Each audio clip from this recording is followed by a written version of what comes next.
Hi, Gareth. Nice to meet you. Thank you so much for having me. But you're very welcome. Can we just start by you letting us know what you do and how long you've been doing it? Sure. So set up student pages back in 2017, having previously run a student job board on the side for the previous 5 years, which was on the side, and basically I just wanted to get far more involved with the creative and hand side element of student with regarding students and Yeah, what how I can go about helping them. okay. So the so basically, Student Pages magazine was uh, uh, put in place as a means to educate and inspire the next generation, if you will, whilst by getting student writers involved. So it was all very authentic, retaining that element of authenticity, if you will.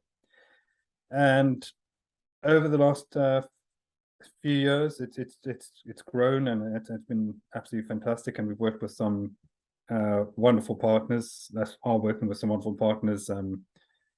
We started working with Disney, Warner Brothers, and Universal towards the end of last.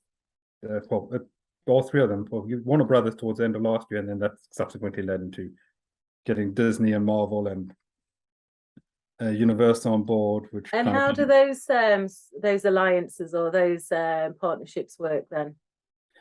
so how those work is that we get access to the press screenings, and also we got invited down to the premiere for um, uh, Lightyear earlier this year, which was really cool.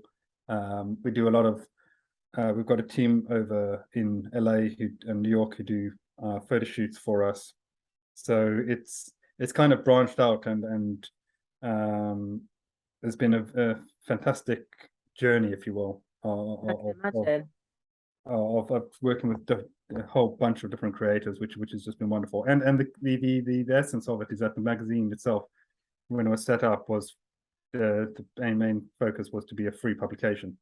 Right. So free education, irrespective of where you are, that we could provide a tool to inspire, or in hope of inspiring our readership to actually take the bull by the horns and actually go for what they want to do in life. So that's why we kind of why we set up the, if you will, the tagline: experience, inspire, educate, on the publication, which kind of actually linked in when we started working with Wicked the musical, because Yeah. we did a augmented reality piece with them, and that was really cool. That was a lot of fun.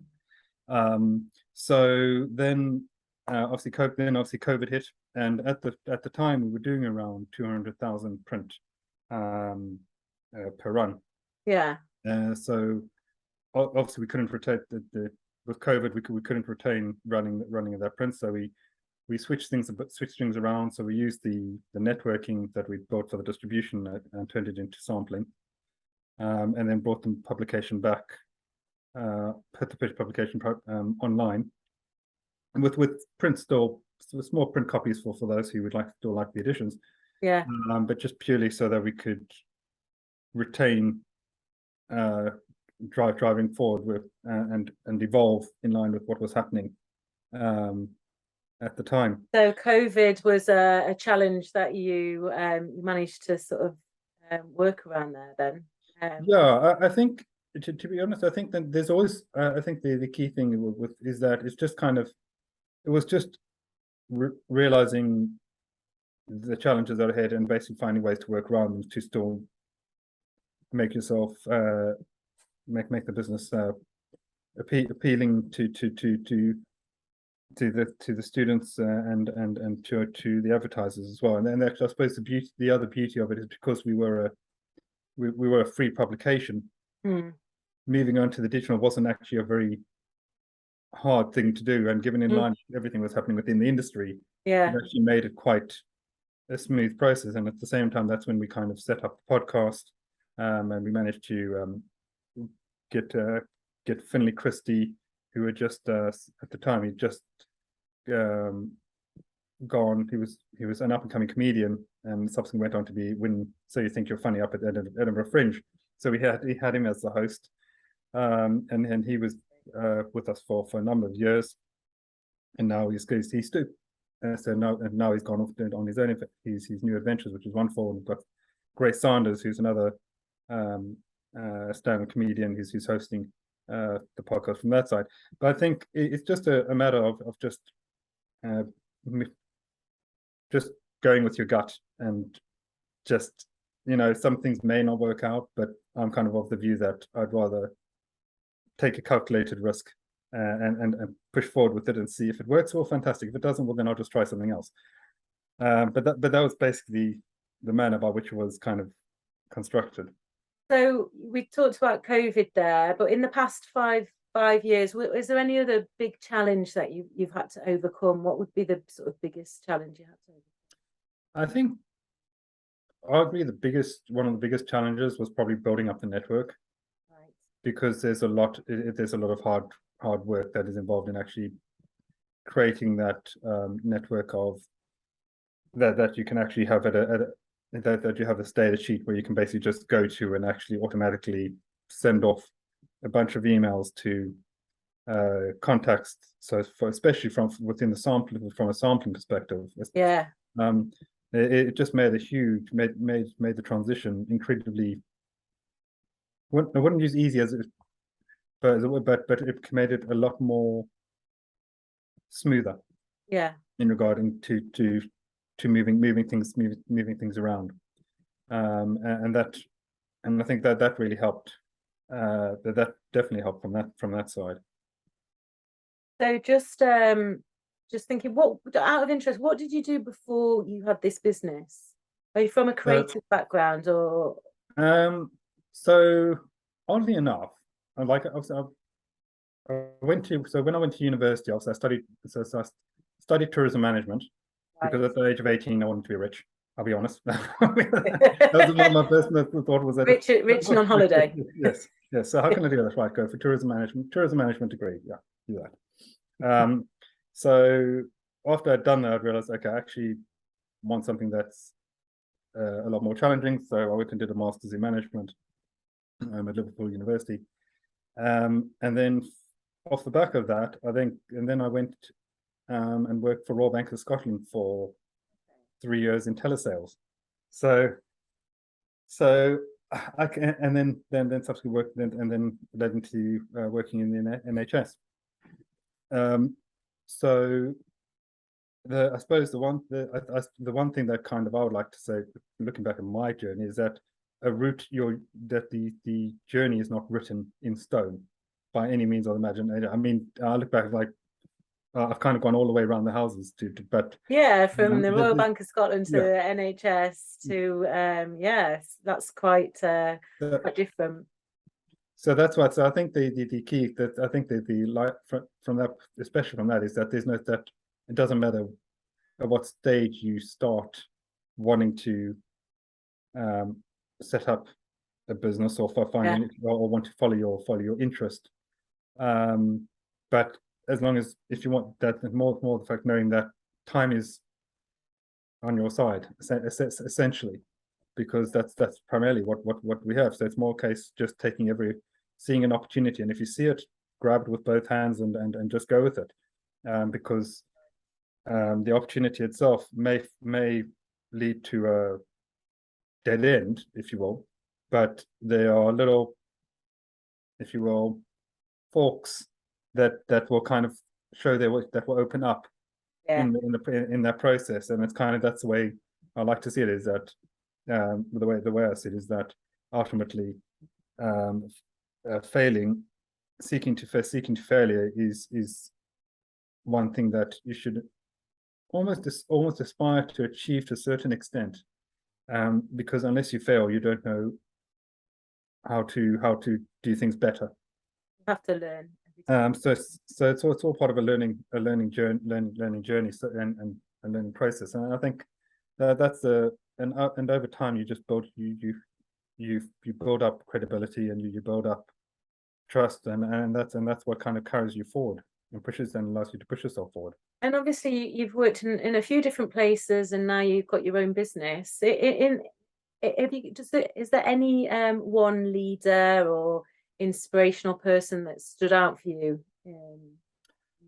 I think, I mean, for me personally, I kind of I kind of see it in steps. I mean, for me, over time, it's kind of been looking at what my family.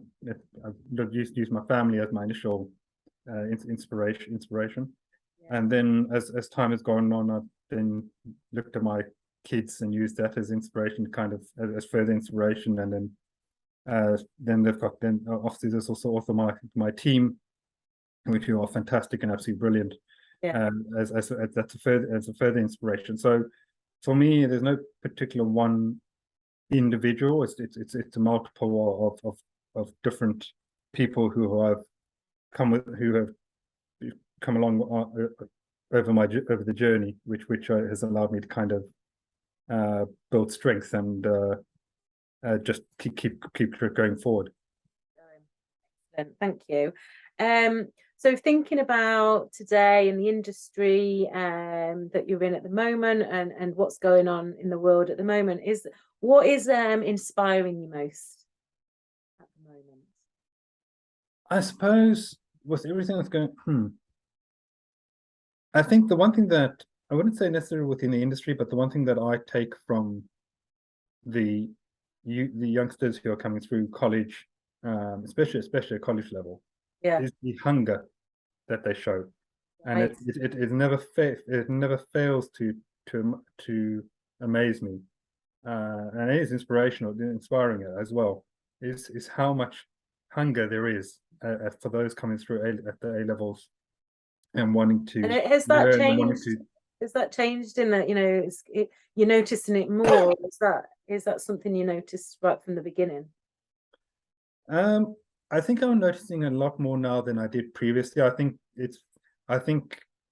with there being a lot more activism amongst youth, I think it has almost created created a different energy, which kind of which is feeding through and making youngsters aware of the multiple opportunities that are available in this world. And I think that in itself is very humbling, and also great to see. So I think I would like to hope that that light, if you will only grow brighter and brighter off and I imagine what you're doing is helping to shine that light, isn't it? I guess. Yeah, well, I like to try I mean, from my side, I'm a little old school in my I'll be honest, in my thinking, but I think with regards to the magazine and everything we do, there's an element of honor and integrity, just looking to try teach and show students that I suppose to a certain extent, whatever they do, that that they do it with honor and integrity, that and to showcase a variant of different tools that they can use to educate themselves and hopefully use by whatever measure they used to, how they wish to apply it, but ultimately that it stands as a platform for them to actually learn from and actually educate themselves, so they can actually go forward and aspire to be what they want, irrespective of what that may be. I imagine it's nice to see people learning and developing through working with you, and then going on to do, Yeah, that is really, it's for me. Well, it's lovely to see that the name is far more. I think there's two things. The one, it's lovely to see that a lot of education institutions have used the publication as a reference to Right. cite media as a media publication. It's lovely to see that professors are using the publication That's good. Yeah, really as a good. reference. So, and I can only hope that in itself is kind of that the students who kind of are being fed off secondary off the back of that are kind of taking something from that and actually using it for their development, which yeah, from that side is absolutely wonderful. But equally, I think it's also lovely to see that a lot more bigger names and big brands and big partners are wanting to kind of be part of the journey as well, because working with the likes of Disney, Warner Brothers, and Universal is just absolutely phenomenal, and it kind of it's just a testament to the team for the work that they produce, and that we've got to where we are. So if we're now looking to the future, what do you, as a business owner, what do you see as the biggest challenge you're facing? I think, well, if we're looking at the economics, clearly economic, I think the onset of a recession coming through is by on every business owner's mind at the moment. The Brexit hasn't had, I wouldn't say Brexit itself has had as much, because we've kind of the public is focused on UK and digital, and that hasn't actually impeded us too much. But I would definitely say the future with the current economy and with the current war that's going on in the East at the moment, they're all kind of playing into the effects of just